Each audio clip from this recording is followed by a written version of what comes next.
Coastal flooding causes millions of dollars of damage. Severe flooding is uncommon, but that will become much more frequent because the sea level is rising. New Zealand is planning for 1 metre of sea level rise over the next 100 years.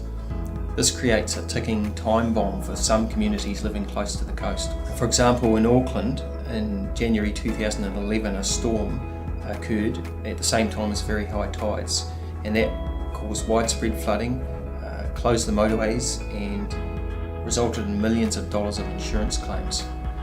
My calculations have shown that sea levels of this height have only a 1% chance of occurring right now, but in 30 years' time, sea levels of this height will have a 10% chance of occurring per year, and a few decades later will occur once or more every year. I've developed computer models which can tell us the size and likelihood of very high tides, large storm surges and waves all occurring at the same time to cause extreme sea levels and flooding. I've provided coastal planners with easy to use tools to help them to understand coastal hazard risk and how that risk will increase in the future. What is important to realise is that before we even start talking about climate change, we have problems at the coast now which we've created, and a lot of those are legacy problems.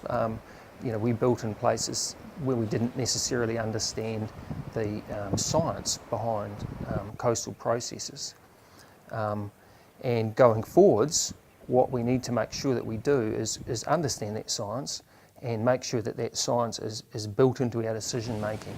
Sea level's rising because the sea is warming, so that the atmosphere is getting warmer, and that's transferring heat into the sea, and that's causing it to expand.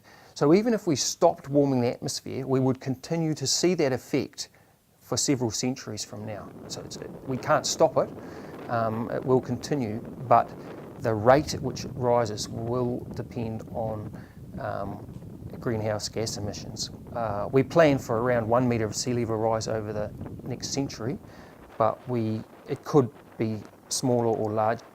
I think one of the key messages is that what is now considered extreme is going to become common in the future due to sea level rise. So when we talk about extreme coastal inundation nowadays, that's going to become common coastal inundation. So adapting to climate change is going to be a challenge.